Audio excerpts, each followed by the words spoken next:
Oh, wow. Okay. Hey, what's up, guys? Welcome to a complete and detailed Arlecchino guide. Arlecchino is one of the longest awaited characters, at least for me. A 5-star Pyropolar main DPS with some very unique mechanics and has been surprisingly strong in my experience. In today's video, we're going to be covering everything you need to know about Arlecchino, her best builds, weapons, artifacts, teams, constellations, as well as a showcase. So everything you need to know in one video in as much detail as possible. I get to give you guys a complete guide so early thanks to a media server where I got to play her a bit before she came out, in case you're wondering how this was possible. Before we begin, I want you guys to know that I do stream most nights on Twitch. Link in the description if you're interested. And with that being said, let's get right into it. All right, so starting things off, let's talk about Arlecchino's kit, what she actually does, and how to play her. I want to start by saying that her kit may seem overly complicated. She has 3 passives and abilities that have sort of walls of text, as well as some unique mechanics that make her a very interesting character, but also one that I believe I can simplify, as while there is a lot of depth to her kit and nuance to her playstyle, she really isn't as complicated as she may seem at first. So let's explain what she does, and then I'll simplify it as best I can. First of all, Arlecchino has a unique passive that does not allow her to be healed inside of combat except through her own elemental burst. The trade-off she will get for this is gaining a 40% pyro damage bonus, which is nice. It'll increase her damage, and while she can't be healed, she can obviously be shielded, so other forms of defensive utility like a shield can be used to make her more comfortable, or you could just dodge a bunch and then use your burst for some healing, which I'll explain shortly. Additionally, to sort of make up for this, Arlecchino also gets up to 20% elemental and physical resistance from another passive talent, which will just make her tankier, take around 20% less damage, and help her be a bit less squishy. This passive isn't enough to sort of be relied on. You still need to dodge or run a shielder, but it is a nice bonus that definitely adds up. Now, for Arlecchino's abilities, first of all, let's talk about her elemental skill. Her elemental skill will make Arlecchino sort of disappear, deal power damage to enemies in front of her, dash cleaving against one, and applying a blood debt directive mark onto the enemy's hit. This mark will last for 30 seconds and will deal a little bit of pyro damage. This skill's damage itself isn't very impressive, but this mark is actually very important. What this mark does is that when you clear it by using your charge attack, Arlecchino will gain a bond of life based on her max HP, and then also infuse her normal attacks with pyro and give them a much larger scaling. Something important to note though is that these marks you apply will actually sort of evolve into stronger marks that will go from blood debt directives to blood debt dues if you wait for 5 seconds thanks to another passive talent of hers. 5 seconds after you apply a directive, it will be upgraded to a debt due, and then when you absorb it, the bond of life you gain will be doubled. It will go from a 65%, as you can see on her base skill, to a 130% one, which is very important, as a larger bond of life will translate to more damage. This is because once you have enough bond of life, typically by charge attacking after marking enemies, you will not only have pyro infused normal charge and plunge attacks, but it will also buff your normal attacks in particular by a large amount, scaling with your attack multiplied by a percentage of your bond of life. The higher your bond of life is, the more damage you will be doing, so getting a 130% bond of life instead of a 65% one is a big deal, so you should definitely wait for 5 seconds after using your skill, during which you can swap characters by the way and use your supports, before then detonating these marks, typically with your charge attack, to infuse your attacks with pyro and deal way more normal attack damage. Additionally, every normal attack inside of this state will consume some of your bond of life, 7.5% to be exact, meaning that as you attack on Arlecchino, your bond of life will go down constantly, meaning that your hits will progressively do less and less damage, generally speaking. Your bond of life will drain passively as you attack, as well as reducing your skill's cooldown, which is a big deal because without these attacks, your skill has a cooldown of 30 seconds, so lowering it with your normals actually can make a difference. Additionally, regarding your skill, it's worth mentioning that while you will gain 130% bond of life when you absorb a blood debt due, which is the stronger one, and 65% if you absorb the weaker ones, your skill caps out at a bond of life of 145%, which you can actually get if you clear multiple marks on multiple enemies. This means that in a single target situation, you can gain a bond of life of 130% value by skilling, waiting 5 seconds, and then charge attacking. But in an AoE situation, you can gain up to 145% by either doing the same thing but on multiple enemies, or even just consuming 3 of the weaker marks, giving you 65% 3 times, which will cap out at 145%. So just know that you can get more bond of life in AoE situations, and waiting for your mark to evolve will no longer be as necessary. Now, to explain the bond of life mechanic just a little bit, this isn't a new mechanic, but it's a rare one that's typically only found on Fontanian weapons or against certain enemies, and no character before Arlecchino has really made use of this mechanic. All you need to know about it is that it's effectively a reverse shield. It won't damage you, but it will cover your HP bar by a certain amount, and then anytime you receive healing, the bond of life will sort of absorb that healing. So instead of your character being healed, your bond of life will be decreased by that amount until it's gone, and then you can be healed on your normal character. With Arlecchino, however, this healing will not happen thanks to her passive talent as long as she is in combat. Outside of combat, you can heal her, but in combat, your bond of life won't be reduced from healing, and your healing outside of your burst will be useless. Now, what your burst actually does is what I'm going to explain now. It is a hit of AoE pyro damage that will clear all of the blood debt directives around you, reset the cooldown of your skill, and most importantly, heal you based on your bond of life value, as well as your attack. Effectively, her whole kit will scale on attack and also your bond of life. But what's most important to note about your burst is that while the damage can be pretty decent, especially if you can proc a reaction like Vaporize on it, the main situation where you want to use your burst is going to be to heal your Arlecchino. It is effectively going to be a panic button where you get some iframes, effectively 50% of your bond of life's value. It's 150%, but the first 100 will be clearing the bond of life, and then you'll actually get healing on a 15-second cooldown and a 60 energy cost. In practice, not only will you get your burst back often because your skill generates 5 pyro particles when you use it, and it also resets the cooldown of your skill after you press it, but also what you really need to understand about this ability is that in and of itself, it's not going to be your most insane form of damage. Your normal attacks already have a very high scaling when you also add up this Mask of the Red death increase to where your burst oftentimes won't even be better than just doing normal attacks on Arlecchino as far as your damage is concerned. It will also clear any blood debt directives, effectively making your rotation reset, meaning that your burst is typically going to be either a panic button or a I need healing, so let's do some damage, heal up, and then sort of reset my rotation. If you're taking damage, low HP, you can press this button, boom, you heal up, also resetting your skills cooldown, which you can then use immediately after and restart your entire rotation. Other things you need to know about Arlecchino's kit though, before I move on and talk about that in more detail, is that first of all, if you kill an enemy that has a blood debt directive on them, before you sort of claim it, before you charge attack and remove it, Arlecchino will gain 130% bond of life, helping her if you kill an enemy before you properly set up. Also, it's worth noting that you will only be in this Mask of the Red death state if the bond of life that you have is greater than or equal to 30% of your max HP. So you need to have a 30% bond of life in order to actually deal more damage and have pyro and normal attacks, so just keep that in mind. Lastly, for Arlecchino's talent priority, her normal attacks are by far the most important to level, as they are the strongest part of your kit by far. If you're low on mats because she needs new stuff, I would focus on her normal attacks and neglect the rest, but then afterwards, you can also level your skill and burst, as they do some damage as well. Also worth noting that Arlecchino has a unique charge attack if you hold it, where you can rapidly fly across water or wherever, cool for exploration, but not really used in combat. Alright, now to simplify her kit and tell you about what rotations you should be doing, her playstyle, and kind of how she's designed to be played, here's what you need to know. As I said, the main part of her kit will be her pyro-infused normal attacks. These will scale off your bond of life, and so how do you get this? Well, what you want to do on Arlecchino is very simple. First of all, you want to use your elemental skill, and then you have to wait for the mark you apply on enemies to sort of evolve, level up, before clearing it and gaining a bond of life. The best way to go about this would therefore be to 1. Use your skill, swap out, use your support characters, set up on everyone else in your team, and then swapping back to Arlecchino, using a charge attack to consume this mark and gain your bond of life,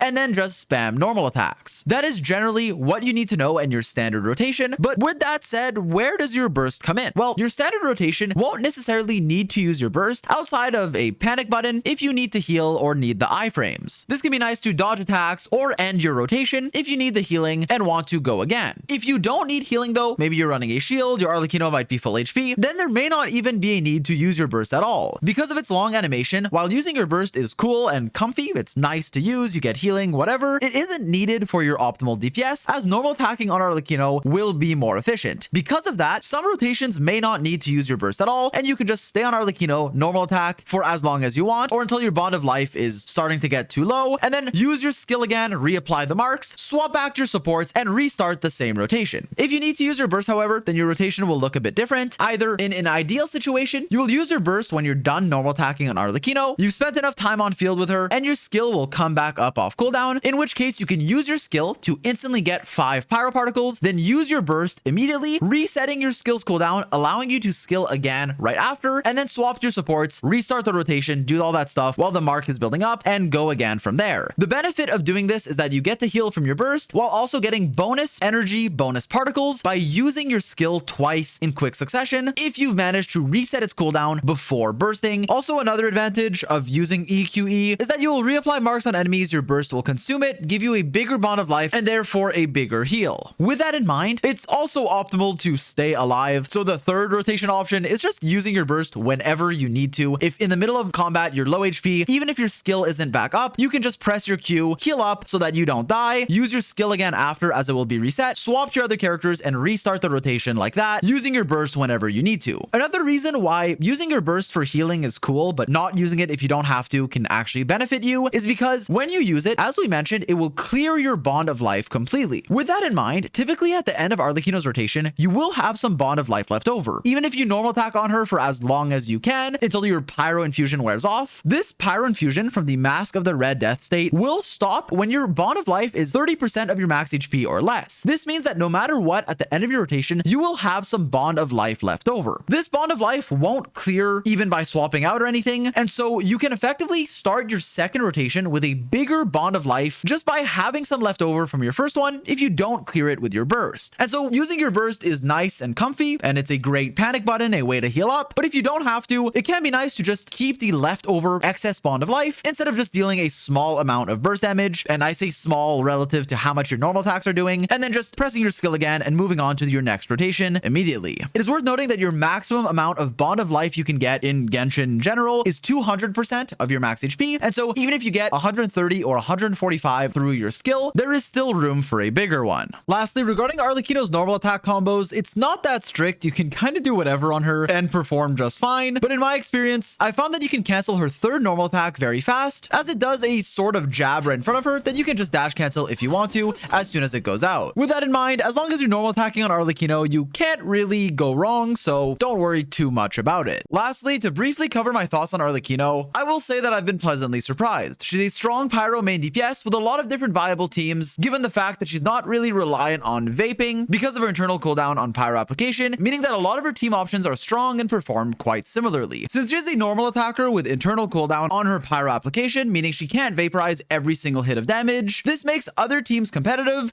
giving her a lot of teams that perform at a high level, a lot of teams that perform similarly, not just vaporize, which is still good, but also mono pyro as well, overload with chevreuse, or even some other teams that will cover vaporize, mono pyro, and overload, as well as some others that I'll cover in this video, are all very strong in the team comp section later. Arlecchino also has a lot of room for skill expression, as while I typically recommend running a shield for comfort for most players, if you can dodge well and don't need it, then your teams can actually deal a lot more damage by running offensive supports, making your Arlecchino feel even stronger. And she's also a character that just benefits well from having high investment. She has a lot of front-loaded damage, which is great, can be swapped in and out of freely, and is a strong DPS overall, but I also don't want anyone to feel forced to pull for her, as she does have weaknesses and isn't inherently game-breaking. If you want a new DPS character, then you can feel free to go for her, but if not, don't feel forced to get her. Alright, now moving on, let's talk about how you actually want to build your Arlecchino to get the most value out of her. First of all, for your artifact sets, it's pretty straightforward. Arlecchino's new signature set, Fragments of Harmonic Whimsy, will give you 18% attack on the 2-piece and then up to 54% damage bonus on the 4-piece, which is really big. This will increase all of your damage from every part of your kit, provided your bond of life is increasing or decreasing, which will happen all the time on Arlecchino, so there is no need to worry about this effect's uptime. 54% damage bonus and 18% attack is a lot, making it your best in slot option overall. It is typically around 10% better than the alternative options, sometimes a bit more, sometimes a bit less, making it the clear choice and most recommended option for Arlecchino. With that in mind, it's in a new domain that just came out and not everyone will farm for it, so here are some alternatives that you can use. First of all, Gladiator's Finale is a solid 4-piece that you can get just by farming bosses that will increase your normal attack damage by 35% on top of giving you 18% attack. While this won't be as good as your signature set, it's a solid alternative, being good for a normal attacking polearm character like Arlecchino. Alternatively, you can use Gilded Dreams if you are vaporizing and need elemental mastery. It can be a solid and pretty similar alternative as well, or even 4-piece Lava Walker in a team that's applying a ton of pyro, typically a mono pyro team, for 35% damage bonus. Alternatives include mix and matching 2-pieces of sets like Crimson Witch, Maréchaussée for normal attack damage, an attack percent 2-piece, or even EM if you are vaping, all of which being pretty strong, allowing you to choose based on your substats. 4-piece Echoes gives you normal attack damage and attack percent, so a viable set that's better on low ping, although I don't recommend farming for it. 4-piece Crimson Witch is also viable, even though you can't really stack up the last part of the 4-piece set effect. You will still get power damage bonus and an increase to your reaction damage like Vaporize once again, which can make it a viable choice, pretty similar to mix and matching 2-pieces. Regarding 4-piece Maréchaussée Hunter, this set is fine if you're playing Arlecchino with Farina, as it will give you a ton of stats. With that in mind, a lot of her teams won't be running Farina, and this set can make you want to use your burst more often to make sure your HP is constantly changing, but for the most part, part, it's just a viable set if you're playing Farina, with Arlecchino's set choices generally being very straightforward. You want to use the Fragment set as her best in slot go-to choice, with other sets being viable if you've already farmed them and have good substats on them, such as Glad as the standard alternative, Gilded Dreams, or mix and matching 2P sets. Also, regarding the Reminiscent set, I do not recommend it, as while you will gain a lot of normal attack damage, not only are you losing 15 energy, which is annoying, but you also don't have great uptime on this set effect, as you typically need to use your skill and then wait 5 seconds on your other characters before going back to Arlecchino and actually doing damage, which means that the buffs that this set will give you won't even have very good uptime and just generally won't make it an efficient set to use at all. Alright, now for the artifact stats you want on Arlecchino, once again, I'm going to make this very simple for you. As a sort of standard Pyro DPS carry, she's going to want the same stats as a lot of other Pyro DPSs or just DPSs in general. What this means is that to maximize her damage, you will typically be looking for crit rate, crit damage, and attack percent anywhere you can get them. This on top of damage bonus will give you as much damage as you can, so you'll be looking for them on your main and substats. Regarding the other stats, I want to say that Elemental Mastery can be good if you are vaporizing or melting, but primarily vaporize, as that will be a much more common reaction for Arlecchino. Getting around 100 to 200 Elemental Mastery can be very efficient and makes it a solid option. Regarding energy recharge, since her burst is mainly a utility burst that you're using to heal, and it's nice to have, it's not the central part of your damage at all, on top of the fact that you will typically get your burst back when you need it, basically every rotation anyways, assuming you're running Arlecchino in her optimal teams with either other Pyro characters or just supports that generate a lot of energy, making it to where building energy recharge will not be needed on Arlecchino. To clarify on this, it's not essential to burst every rotation on Arlecchino, and so even if you're a bit short on energy, it's fine, but generally, even if you want to use your burst every rotation, you want to make sure you're healing and just have it available, then you really won't need a lot of energy recharge anyways, and so it is not recommended to focus on building ER for Arlecchino and to instead try to maximize your damage. For all those reasons, I generally recommend going for attack percent on your sands, pyro damage bonus on your goblet, and crit rate or crit damage on your circlet, whichever one you need more of. Regarding your sands' main stat, it is worth noting that Elemental Mastery can be viable in a vaporize or melt team if you're melting consistently, although that can be more difficult, and so you can choose based on your substats. Generally though, attack percent is the go-to standard option, which is good in every build. Regarding your goblet, power damage bonus is the way to go, but note that if you have a lot of sources of damage bonus, not just through Arlecchino, but also through your team buffs and potentially your weapon, an attack percent goblet can be a viable alternative if your substats are better, but typically power damage bonus is the way to go. Alright, now moving on, let's talk about Arlecchino's best weapons for every type of player. Do keep in mind that throughout this section, while many weapons will be good for every type of playstyle, the weapons that give you Elemental Mastery will obviously be a lot better in reaction-based teams like Vaporize, and naturally a lot worse in other teams like Mono Pyro, where you aren't focused on your reaction damage. With that out of the way, what are Arlecchino's best weapons? Well, starting things off, Arlecchino's signature weapon, the Crimson Moon Semblance, is her best option overall by a pretty decent margin. This weapon will do a lot of things for Arlecchino. First of all, it'll have a high base attack of 674, while also giving you 22% crit rate. Additionally, you will also gain more Bond of Life, equal to 25% of your max HP when you charge attack, up to once every 14 seconds. On top of getting more Bond of Life, you also get more damage bonus based on your Bond of Life's value. In fact, you'll get 12% damage bonus just for having a Bond of Life, and then another 24% for a total of 36% damage bonus if your Bond of Life is equal to 30% of your max HP or more, which will be the case. Because of this, you get a ton of stats from this weapon. A bigger Bond of Life, which will mean more damage from your normal attacks, up to 36% damage bonus, 22% crit rate, and a high base attack. This weapon will therefore be your best in slot overall, and how big of an upgrade it is will depend on what your other weapon choice is. While there are some other really good 5-star stat sticks that Arlecchino can make use of, which we'll cover very shortly, compared to her free-to-play options or some of her worst 4-star options, the damage increase that this weapon will give you is going to be pretty significant. While I will include a weapon ranking coming up shortly, for now, understand that how strong this weapon is, how big of an upgrade it is for your Arlecchino, will depend on what other weapons you have, being her best option overall, typically around 10 to 20% better than a good option like another 5-star or a high refined 4-star, and an even bigger upgrade like sometimes 30 to 40% better than some of her free-to-play weapon choices. This is therefore a very good signature weapon for Arlecchino, but don't feel forced to get it as she has many options. With that in mind, there are some things I want to point out. First of all, this is a very specific weapon. It is a lot less versatile and flexible than a lot of other signatures, as while you can still use it on other polearm characters, since no one else can make use of this Bond of Life effect and get that additional 24% damage bonus, it will inherently be less flexible of a weapon than something like Staff of Homa or many other signatures. I do also want to mention that there is a chance that they add future units that use Bond of Life, maybe a carry that can make use of it, or even a support that might like give you a Bond of Life effect. I don't know, this could happen happen. And so there's a chance this weapon is more versatile, but as it stands right now, it's mostly just for Arlecchino, as no other unit has this Bond of Life mechanic. Lastly, while this isn't really relevant to her damage or anything and is purely cosmetic, this signature weapon does turn into a scythe on Arlecchino, and I think that's really sick. I'm sorry, I find it cool. So that's an incentive if you care about the visuals, but it obviously won't change its performance at all. With that in mind, here are the other options you can use on Arlecchino. First of all, Jade Spear is a relatively comparable option, a solid stat stick with the same base stats, but a different effect that will give you attack percent and damage percent as you are in combat. Staff of Homa is a similar choice, giving you crit damage instead of crit rate, as well as some attack on the effect. Staff of Scarlet Sands is also a solid stat stick and potentially your second best option, performing not far behind Arlecchino's signature weapon in Vaporized teams specifically, as it gives you a lot of crit rate and then will convert your elemental mastery into attack, making it great in vape teams if you're building EM. For the stats that it gives you, it's also a fine option if you're not vaping, but it really does shine in those vape teams when it becomes a really solid stat stick. Other 5 stars like Calamity Queller or Vortex Vanquisher are fine for a lot of attack, and regarding Skyward Spine, it's the worst 5-star option as you can't really make use of energy recharge too well on Arlecchino, but it still has a high base attack, gives you attack speed and some crit rate on the effect, making it not useless if you have it leveled, but not a weapon that I typically recommend, just a viable one that I wanted to at least point out. As far as Arlecchino's 4-star and free-to-play options go, she does have a lot. First of all, the Battle Pass options, Deathmatch and Ballad of the Fjord, are both very strong, giving you a lot of crit rate and either attack percent through Deathmatch, and Ballad of the Fjord, which will give you a lot of elemental mastery, making it particularly good once again in vaporized teams. Dragon's Bane is okay in vape teams for EM and damage bonus, but keep in mind that generally a weapon like even Missive Wind Spear that gives you a lot of stats can be more valuable given Arlecchino's damage distribution, so Dragon's Bane isn't like the best, but it's viable. Lithic Spear if you're running characters from Liyue alongside of her, like Xingqiu, Zhongli, or Yelan. And as far as her free-to-play options go, she does have some pretty decent ones, like notably White Tassel, a 3-star weapon that you can get from certain chests, refine it for free, and get not only crit rate, but also up to 48% normal attack damage bonus, making it a solid choice, or Blackcliff Pole and Missive Wind Spear. Missive Wind Spear is similar in strength to White Tassel, being slightly better if you can make use of the EM that it gives you, meaning for vaporized teams. And regarding Blackcliff Pole, it will either be slightly worse or slightly better than the other free-to-play options, depending on how consistently you can stack up its effect based on the content you're doing. With that in mind, it's generally a solid choice, and it also looks like a free-to-play version of Arlecchino's signature, a mini scythe kind of, so that's a plus if you care. But overall, crit damage, high base attack, and a passive effect that will stack up as you defeat weaker enemies makes it a not bad choice. Also, before I move on, I want to point out that White Tassel's low base attack will make it perform worse in teams without attack buffers like Bennett, and better in teams where you get a ton of attack percent, and so your best free-to-play choice will usually vary on your team, which you will see in the weapon rankings coming up shortly. Before we get into that, I want to recap by saying that Arlecchino does get a significant damage increase with a solid weapon choice, typically a 5-star weapon or a good and ideally refined 4-star option, with her signature definitely being the best overall. For a good visualization of this, here are some weapon rankings on screen now, showing you a rough estimate of how good each weapon is in certain specific teams. Keep in mind that these weapon rankings vary heavily based on the situation, your rotation, artifacts, stats, and especially team comps that you're running, so keep that in mind and take them only as a general ranking and not an exact one. As I'm sure you noticed, the ranking and performance of many weapons will vary based on different facets of your team, such as the attack buffs you may or may not have, like if Bennett's present, and if you can make use of elemental mastery, like in a vaporized team, where certain EM weapons will perform very well, but will be a lot more useless or less relevant in teams that can't make use of elemental mastery, like mono pyro teams. Next up, let's talk about Arlecchino's Constellations, as while she's a great character at C0, she really does have some very strong constellations, like notably her C1. Arlecchino's C1 is, in my opinion, one of the best C1s in the game, at least as far as main DPSs are concerned. First of all, Arlecchino's Mask of the Red Death enhancement will be increased by 100%, effectively giving her a higher scaling on her normal attacks, another 100%, which will typically translate to around a 25% increase in damage. On top of that, she also gains resistance interruption while performing these enhanced normal attacks, making for a really loaded and powerful Constellation 1. This is for 2 reasons. First of all, not only is it convenient to have resistance interruption, meaning you will be less likely to be knocked around everywhere and have your combo interrupted, but also it is typically just a 25% increase in damage, as an increase to your normal attack scalings is very impactful on this character. And so because of this, it is a very strong early stopping point. If you're wondering which is better between her first constellation and her signature weapon, my opinion on this will depend based on a few different factors, but for the most part, her first constellation seems to be the better option. This is because not only will the damage increase oftentimes just be higher depending on on your weapon, but also the convenience from the resistance interruption is something that I don't want to understate. With that in mind, you may still want to run a shield anyways, as Arlecchino can't get healed, and so you may want a shield to just not die sometimes, but overall it's still a huge damage increase, and it will usually be the better upgrade. With that in mind, if you have a bad weapon or are using something like a white tassel and are shielded and don't care about the resistance interruption, then there are scenarios where her signature can be better for you than her first constellation. But for the most part, if you were to only choose one upgrade, I recommend C1 for most players over her signature weapon. Now for Arlecchino's other constellations, first of all, her C2 is pretty solid. First of all, blood debt directives that you apply will instantly be blood debt due, which means that you no longer have to wait 5 seconds before they get stronger, and they will already start as blood debt dues. Additionally, when Arlecchino absorbs such a due, she will unleash a big hit of AoE pyro damage up to once every 10 seconds. This hit of pyro damage is actually quite high. It has a 900% scaling, and you can do it effectively at the start of your rotation when you charge attack on Arlecchino. What this means is that not only will you not have to wait anymore with this constellation, but you'll also have a big hit of front-loaded pyro damage that you can also vape or even potentially melt for a big amount of burst damage at the start of your rotation. This can be very valuable at high investment and can allow you to finish off enemies or just, as I said, do more damage at the start of your rotation, which can prove to be valuable, especially if you manage to vaporize this big hit of damage. Next up, Arlecchino's C3 and 5 increase her talent levels, with her C3 increasing her normal attack levels, by far her best talent, so honestly a pretty good C3, and Arlecchino's C4 will give her some energy as well as reducing the cooldown of her skill anytime she absorbs a blood debt directive. This can happen up to once every 10 seconds, and as of right now, it seems kinda whatever. And then Arlecchino's C6 will be a pretty solid one, honestly. First of all, it increases your burst multiplier by quite a bit, an additional 700% of your current life bond percentage multiplied by your attack, so a lot more damage, especially if used at the start of your rotation. If you do something like use your skill, then use your burst, and then use your skill again, as it will reset, while also gaining 10% crit rate and 70% crit damage to her normal attacks and burst for 20 seconds after she uses her skill. This makes it a pretty solid C6, all things considered, and overall Arlecchino does have honestly pretty good constellations. I want to reiterate that she's a good character at C0 and doesn't need any constellations though, so don't feel forced to get any. Alright, now moving on, let's talk about one of the most important sections, Arlecchino's best team comps. In this section, we're going to cover many different team options and supports she synergizes with, and so let's start right now. First of all, I want to say that she has particular synergy with certain characters whom you may not expect at first glance. As Arlecchino is not a character who can be healed in combat except with her burst, you might think that healers are bad with her, but honestly, that's oftentimes just not the case. While you won't be picking a healer for their healing, certain healers, like notably Bennett, have really good synergy with her because of everything else they provide. Bennett gives her such a huge attack buff that even without his healing, he's absolutely broken as a support for her, giving her buffs like the Pyro Resonance, the Noblesse Oblige set, and the huge attack bonus on his burst. And other healers that we'll talk about can synergize with her as well, like Chevris for overload teams or Shan Yun if you can make use of the plunge attacks. With that in mind, as I mentioned throughout the video, a form of defensive utility is oftentimes recommended in Arlecchino teams. This is usually going to be a shielder, with Zhongli being the premier option, reducing the resistance of enemies and also protecting you well, but virtually any shielder can work provided they fit your team comp. Other forms of defensive utility, such as Xingqiu's damage reduction and also resistance interruption, which I do believe stacks with your C1, are beneficial as well and definitely help out. Other characters with defensive utility include Beidou or Dea, and shield options outside of Zhongli include virtually any of the 4-star shielders, provided they don't ruin any of your team synergies, and we'll get into that when we talk about each specific team coming up shortly. To get into some specifics, here are the team archetypes you can use with Arlecchino. Firstly, you can play Arlecchino in vaporized teams. This won't be as mandatory as some other pyro characters who can vape all of their big hits of damage, as Arlecchino's a normal attacker who will vape some hits, as I mentioned earlier, but it's still definitely a really strong team option. For a vape team, you want to be running Arlecchino with a fast hydro support, an off-field hydro plier like Yelan or Xingqiu, who are really strong, or even Farina can work, although it can be more tricky as you're gonna have to build your team around it, make sure you're healing enough, and also your Arlecchino will be very squishy. She can die in one hit if you're not shielded, so just be careful, but those hydro options can work, with Yelan and Xingqiu sort of being the standard ones. Afterwards, your team comp is really flexible. You can run someone like Bennett for a ton of attack, and then a shielder like Zhongli, but even someone like Layla or Diona can work for some bonus freezes. You can also run double hydro teams with Arlecchino with either a defensive or offensive support. A lot of times, if you see a shielder and think you don't need it and can dodge, you can run an offensive option like Kazuha or an attack buffer like Bennett, a DPS like Xiangling, kind of whatever, but just know that you're gonna be squishier, so I oftentimes recommend defensive utility. In a team like this, you can also run someone like Shan Yun, and you can do some plunge attacks in between your normals on Arlecchino. While it's important to understand that Arlecchino's charge and plunge attacks are not buffed by her Mask of the Red Death state. They'll be pyro, but they won't be as buffed as her normal attacks. It's still not bad to weave in some plunges because of how much better the first few normals in Arlecchino's rotation are than the later ones, meaning that if you're doing a bit less of the weak normal attacks and a bit more plunges instead, you will end up not really losing out on damage and actually being able to benefit from Shen Yun and her different playstyle. Overall though, Vaporize teams are very straightforward. Just run a Hydro support and then the rest is flexible, with the sort of standard recommended option being Bennett and then a Shielder, but again, double Hydro or other options can work. For some other strong team options, first of all, you can play Arlecchino with Chevreuse Overload, and while Chevreuse's healing is wasted on Arlecchino, she gives you a lot of buffs. This is true even at C0, decreasing the Pyro and Electro resistance of opponents by 40%, which is huge, on top of giving you up to 40% attack. Additionally though, if you do have her C6, which I don't, you get additional Pyro and Electro damage bonus given to your entire team, which is really big for Arlecchino and also the other damage dealers you may be running. Arlecchino with Chevreuse is really strong, and then your last two options will be Pyro and Electro characters. You want at least one Electro, like Fischl, Beidou, or Yae Miko, and then your last option can either be another Pyro, typically Bennett for a huge amount of attack, but you can also use someone like Xiangling for a bit of damage, or Thoma or Dea as a defensive option. On a similar note, you can run someone like Beidou and just use her as a defensive option for not just the small shield you get from her burst, but also the damage reduction and her C1, which can help as well, on top of being a pretty solid character in general. You can also run a double Electro team with someone like Yae Miko. A lot you can do here, and personally I've enjoyed Chevreuse teams a lot, either with Bennett or with double Electro. Just be sure not to overlook the value of defensive utility in these teams, as you may get knocked around everywhere, so having someone that can shield you, such as Beidou or even a Pyro Shielder, can definitely be a good choice. Moving on, Arlecchino can also be played in mono Pyro teams, typically alongside Bennett, another Pyro character, and then a flexible last slot. Oftentimes this will be Bennett, Xiangling, and then either Kazuha as an offensive choice or Zhongli as a defensive one, who will also reduce the resistance of enemies. You can also run a Pyro Shielder, as mentioned earlier, like Thoma, C4 Yanfei, or even Dea, although she's not a shielder, but she has defensive utility, and they all can work, so you can choose what's right for you. Personally, I really like Zhongli for the comfort, or Kazuha for the damage, if you want to be a little bit more risky. Moving on, you can also play a sort of double Geo setup with Arlecchino. You can run Chiori and Zhongli with her, either with Bennett or with a Hydro character, and you can use some other Geo characters like Albedo or even Yunjin if you want to instead, and these teams can work just fine. Regarding a team like Burgeon, it's not the go-to for Arlecchino, not really recommended, but if you want to do it, characters like Nahida and Xingqiu or Yelan are just so broken that you can make it work. It's just that oftentimes if you apply too much Dendro, you will end up burning and lose out on some vapes, but the team comp can work given how strong all the characters are. It's just not like the best option. Regarding melt teams, they can work if you have fast enough cryo application, usually two cryo characters or a Anemo cryo infused swirl like Kazuha with a cryo support, and I managed to clear with this team. It was surprisingly fun, but it's not as recommended as some of the other teams I mentioned because it can be difficult to set it up and melt consistently, but Arlecchino doesn't really apply that much pyro, so it can be fine if you know what you're doing. With that in mind, I'm now going to get into an Arlecchino showcase of her in the current floor 12. I'm going to be including clips from a Vaporize team as well as some from an Overload team with Chevreuse, using both so that you can see my Arlecchino in action. My Arlecchino is going to be C0, decently leveled talents and on the new set, and for her weapon, I'm actually going to be using two different ones. So for most background footage, I have my Arlecchino on C0 with her R1 signature. With that in mind, I will include one clip with the white tassel, a free-to-play option. I'm going to level this to 90. It's only R4 though, because I don't actually have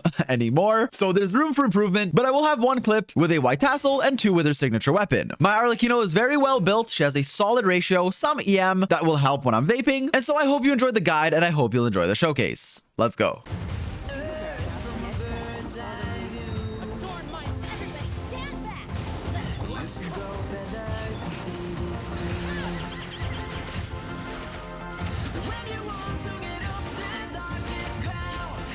Oh wow, okay.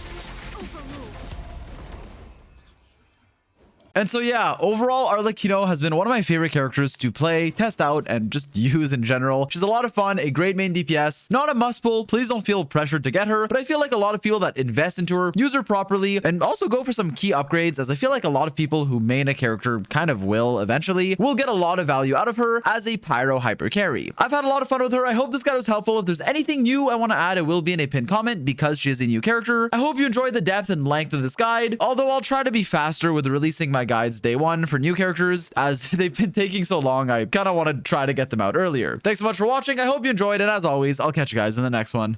Peace.